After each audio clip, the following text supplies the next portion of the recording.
Hi friends, ನಮಸ್ಕಾರ ಎಲ್ರಿಗೂ. So ಇವತ್ತು ಏನಿದು ರಾಮನವಮಿಗೆ ನಮ್ಮ ಕಾಲೇಜ್ ಒಳಗಡೆ ಪಾನ್ಕ ಹೆಸರುಗಳೇ ಕೊಡ್ತಾವ್ರೆ.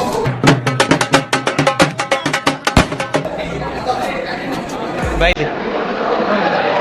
ಇಷ್ಟ ಆಗಲ್ಲ ಮಚ್ಚ ಪಾನ್ಕ. ಇವಾಗ ನಮ್ಮ ಕಾಲೇಜಲ್ಲಿ ಪಾನ್ಕ ಮತ್ತು ಪಾನ್ಕ ಮತ್ತು ಹೆಸರುಬೇಳೆ, ಹೌದು ಪಾನ್ಕ ಮತ್ತು ಹೆಸರುಬೇಳೆ ಕೊಡ್ತಾ ಇದ್ದಾರೆ. ನಾವು ಕಾಲೇಜ್ ಒಳಗಡೆ ಇಸ್ಕೊಳಲ್ಲ, ಬೇಡ ನಮಗೆ. ಇಲ್ಲಿ ಆಪೋಸಿಟ್ ಮುಂದೆ ಒಂದು ಗಣೇಶ ಟೆಂಪಲ್ ಇದೆ, ಅಲ್ಲಿ ಕೊಡ್ತಾ ಇದ್ದಾರೆ. ಇವಾಗ ಅಲ್ಲಿ ಹೋಗ್ಬಿಟ್ಟು ಪಾನ್ಕ, ಮಜ್ಜಿಗೆ, ಹೆಸರುಬೇಳೆ ಮೂರನ್ನು ಹೊಟ್ಟೆ ತುಂಬ ತಿನ್ಕೊಂಬರೋದು. ಇವಾಗ ಕಾಲೇಜಲ್ಲಿ ಟೀಚರ್ಸ್ ಕೊಡ್ತಾ ಇದ್ದಾರೆ, ಅವ್ರ ಹತ್ರ ಇಸ್ಕೊಂಡು ಮತ್ತೆ ಇನ್ನೊಂದ್ಸತಿ ಹಾಕಿಸ್ಕೊಳಕ್ಕೂ ಆಗಲ್ಲ. ಇನ್ನು ಯಾವ ಅಂದ್ಕೊಂತಾರೆ, ಅಲ್ಲಿ ಹಣ ಹಾಕೋಣ, ಹಣ ಡ್ರಮ್ ತುಂಬ ತುಂಬಿರ್ತಾರೆ. 5 minutes later. ಇವಾಗ ಕ್ಯಾಂಪಸ್ಸಿಂದ ಆಚೆ ಇದ್ದೀವಿ, ಇಲ್ಲೇ ದೇವಸ್ಥಾನ ಇದೆ ಪಕ್ಕದಲ್ಲಿ. ಆ ದೇವಸ್ಥಾನಕ್ಕೆ ಹೋಗಿ ಆರಾಮಾಗಿ ನಮ್ಗೆ ಎಷ್ಟು ಬೇಕೋ ಅಷ್ಟು ಹಾಕಿಸ್ಕೊಂಡು ತಿನ್ಬೋದು, ಕುಡಿಬೋದು.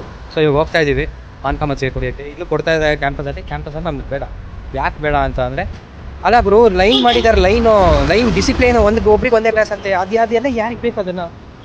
ನಮ್ಗೆ ಆ ಥರ ಎಲ್ಲ ಬೇಡಪ್ಪ. ನಮ್ಗೆ ಎಷ್ಟು ಕೇಳಿದ್ರು ಆ ಥರ ಇರಬೇಕು. ನುಗ್ಗಿ ಸೆಂಟ್ರಲ್ಲಿ ತೂರ್ಬಿಟ್ಟು ಹಾಕಿಸ್ಕೊಂಡ್ಬರ್ಬೇಕು. ಲೈನಿಗೆ ನಿಂತ್ಕೊಂಡು ಹೋಗ್ಬೇಕಂತ ನಮ್ಗೆ ಬೇಡ. ಕೊಡ್ತಾ ಇದ್ದಾರೆ ಇಲ್ಲೇ ಕ್ಯಾಂಪಸಲ್ಲೇ, ನಮ್ಮ ಕ್ಯಾಂಪಸಲ್ಲೇ ಕೊಡ್ತಾ ಇದ್ದಾರೆ, ನಮಗೆ ಬೇಡ. ಇಲ್ಲೇ ಇವಾಗ ಇದೇ ರೋಡಲ್ಲೇ ಮುಂದೆ ಒಂದು ದೇವಸ್ಥಾನ ಇದೆ, ಹೋಗ್ತೀವಿ, ಚೆನ್ನಾಗಿ ಕುಡಿತೀವಿ, ತಿಂತೀವಿ, ಬರ್ತೀವಿ. ಟೆಸ್ಟ್ ಬೇರೆ ಇದೆ, ಏನು ಓದಿಲ್ಲ. ಬೈಕ್ ಬರೋ ಇಲ್ಲಿ ಮಸ್ತ್ ಆಗ್ತಾ ಇದ್ದಾರೆ, ನೋಡ್ತೀವಿ, ಹಂಗೆ ತೋರಿಸ್ತೀನಿ ನೋಡಿ.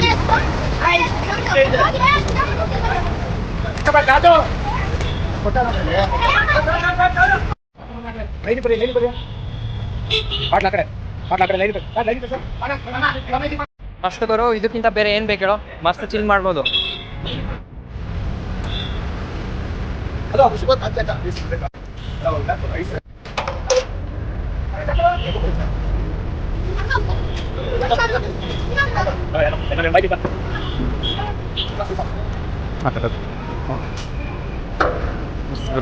ಎಷ್ಟು ಬೇಕಾದ್ರೆ ಅಷ್ಟು ಹಾಕಿಸ್ಕೊಂಡು ತಿನ್ಬೋದು. ಇವಾಗ ಮತ್ತೆ ಎಕ್ಸಾಮ್ ಇದೆ, ಹೋಗ್ತಾ ಇದ್ದೀನಿ. ಎಕ್ಸಾಮ್ ಬರ್ಬಿಟ್ಟು ಮನೆಗೆ ಹೋಗ್ಬೇಕು. ಏನು ಓದಿಲ್ಲ ಗೊತ್ತಿಲ್ಲ, ನೋಡ್ತೀನಿ, ಸುಮ್ಮನೆ ಹೋಗಿ ಕುತ್ಕೊಂಡ್ಬಿಟ್ಟು. ಜಾಬ್ಲೆಸ್ ಯಾರು ಇಲ್ಲ. ಎಕ್ಸಾಮ್ ಬರ್ಬಿಟ್ಟು ನೀಟಿಗೆ ಬರೋದು. ನೋಡಿ ತೋರಿಸ್ತೀನಿ, ಮಕ್ಕಳೆಲ್ಲ ಬಾಟ್ಲಲ್ಲಿ ಮಜ್ಜಿಗೆ ಪಾನ್ಕ ಹಾಕೊಂಡು ಹೋಗ್ತಾ ಇದ್ದಾರೆ. ನಾವು ಚಿಕ್ಕವರಿದ್ದಾಗ ಹಿಂಗೆ ಹಾಕೊಂಡು ಹೋಗ್ತಾ ಇದ್ವಿ. ಎಕ್ಸಾಮ್ ಇತ್ತು ಅಂತ ಹೇಳಿದಲ್ಲ, ಎಕ್ಸಾಮ್ ಬರ್ದಿದ್ದೀನಿ, ಹೆಂಗೆ ಬರ್ದಿದ್ದೀನಿ ಅಂತ ಕೇಳೋಕ್ಕೆ ಮಾತ್ರ ಹೋಗ್ಬಿಡಿ. ಸೊ ಇವತ್ತಿಗೆ ಇಷ್ಟ ಹೇಳ್ತಾ ನನ್ನ ಲಾಗ್ನ ನಿಲ್ಲಿಸ್ತಾ ಇದ್ದೀನಿ. So all the best, take care, bye.